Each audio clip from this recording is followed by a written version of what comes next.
decision for you to play him or not play him?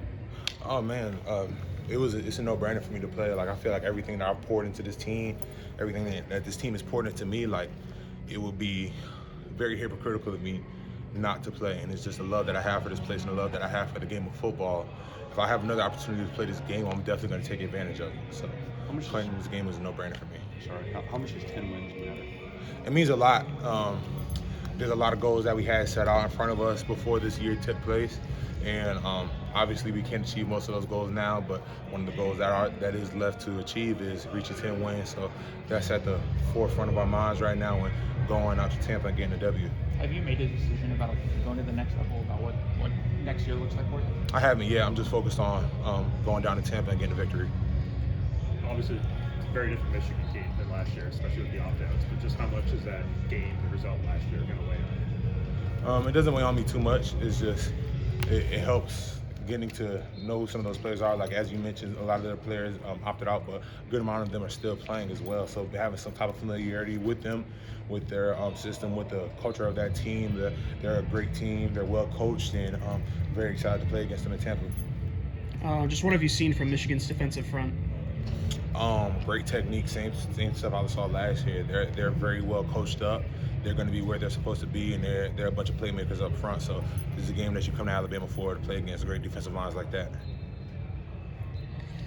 How special has this season been to you, especially this being your last year, your MVP, captain, first year with the board? How has this season been special for you? It's been very special because all those things that you named, to be able to come to the University of Alabama and be a captain is a huge honor, especially when you look at some of the previous captains.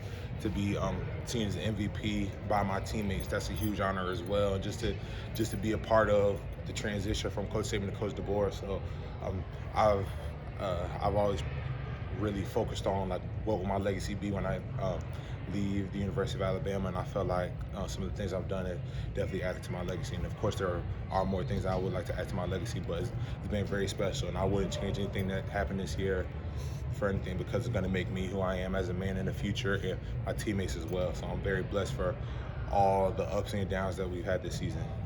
Just going off of that, what's been your favorite moment as a member of this team? Favorite moment as a member of this team? Definitely after Auburn.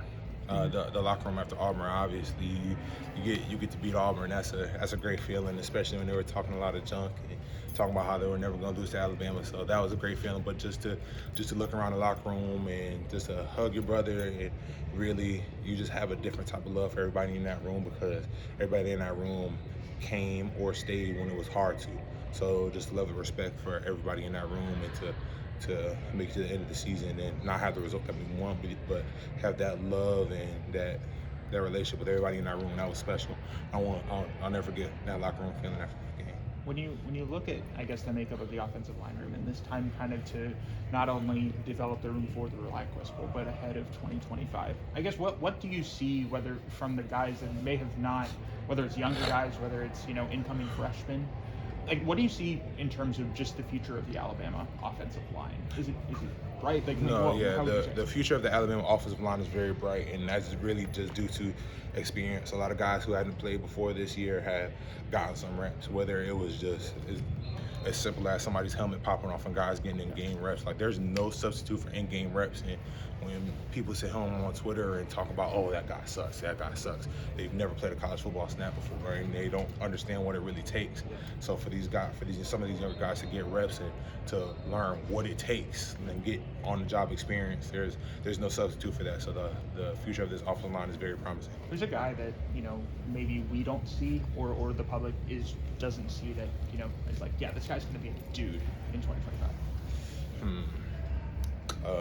A bunch. I mean, some guys that you probably haven't seen yet, but that you will see. I think Will Conformi, he's grown a lot this year. He had a rough start, but as the season went on, he's grown a lot. He's gotten better. He's really focused, and he still has a long way to go. But he's a guy that I can see being a big part of the offensive line next year. Will Sanders, another young guy. He's very physically gifted. just as he gains confidence, as he gains experience, I'm very excited to see how he'll continue to progress. Joe Ayanada, Casey Poe, a lot of the young guys in the room that have a lot of potential. But I'm very excited to see all the young guys like Rock and everybody in that room just grow and take advantage of the opportunity that they're going to have next year. Tyler, I realize that Freddie Roach doesn't coach you and didn't recruit you necessarily, but what does he mean to essentially this team and this roster in terms of the relationships he has? Coach Roach, he means a lot to this team and this roster just because he's one of us. Coach Roach played here, and a lot of guys, I'm not sure if a lot of guys know that, but he knows what it means to be an Alabama football player, and just his insight is different. You can tell, like, he's one of us. So just having him around means a lot to everybody. Tyler, you're often described as an old school player in a new world of college football. Where does that come from, and do you have a message to kind of the new era of transfer portal and opt-outs and things like that? What is your take on it? So to answer that first question, I watched A Football Life a lot growing up. So one of the first ones I ever watched was Deacon Jones. So Deacon Jones was always known for the head slap and just his brand of football. And then I'm a big Steelers fan, so I used to watch a lot of old YouTube videos, a lot of old documentaries of the Steel Curtain. So, and then just even watching the Steelers growing up, like just watching Troy Polamalu, he's my favorite football player of all time. Just seeing how he was a heat-seeking missile, James Harrison, I just all those great Steelers defenses. And then when we played the Ravens, you got to see Ed Reed and Ray Lewis, and then when you played the Bengals, you got to see Vontaze Burfict. So just a lot of physicality, just watching a lot of AFC North football. So that's where that comes from. And then my message to, can you ask that second question? Just kind of what's your take on what's going on right now in college football as someone who's kind of viewed as old school? What would you say to those athletes that might make a decision to enter the transfer portal? What's the value in staying put or hitting the road? Every situation is unique. You just have to really make sure that you're making the decision that you're making for the right decisions, and not just based off financial benefit, but like seeing if you're going to develop there, seeing if the coach that you're going to be playing for is going to develop you, seeing if you're going to be able to develop there as a man, seeing if your credits transfer over. A lot of people don't think about that. I just graduated this past weekend, and just being able to do that, like nobody's ever going to be able to take my degree away from me. So making sure your credits transfer over, making sure that level of education that you wanted at your initial school is going to meet up to it at your next school. So just make sure that you're making the decisions for the right reasons, and not just like, oh man, my coach doesn't like me, or I'm not going to play here. Maybe you're not playing for a reason. Maybe you just need to get better. So you need to really self-reflect before you make essentially a life-altering decision so quickly. How familiar are you with Michael Carroll's game, just being an IMG guy? I've seen a few clips of his, and I love the way he plays, and all the coaches at IMG, they tell me about how physical and how dominant he is, and I'm very excited to see if it translates here. You kind of have that pipeline. Of IMG. Have you talked? I'm sure you probably talked with him in a recruiting visit. Have you kind of talked with him about continuing that IMG offensive line pipeline to Alabama? Oh, of course, I definitely have. It just coming from IMG to being here is looking back at it. IMG is really Alabama Junior. And what I mean by that, you have everything that you need to succeed. You just have to take advantage of the resources that you have there, and just I definitely wouldn't be where I am today if it wasn't for IMG Academy. So to see guys take that route, leaving their hometown at such a young age to better themselves, I have tons of respect for guys who make that decision, and even more respect for guys who make the decision to come here after IMG as well. So I'm just looking forward to keeping that pipeline going. Tyler, you keep saying the word legendary. How are you going to keep that legacy with you, your advice to the new guys coming into this Bama factory, and even some of the guys that are going to be taking this veteran and leadership spot next year? I'm just giving them the same message that I've been given by some of the leaders that came before me. Like a piece of advice that I would take with me for the rest of my life was given to me by Will Anderson. He said, just take it one day at a time.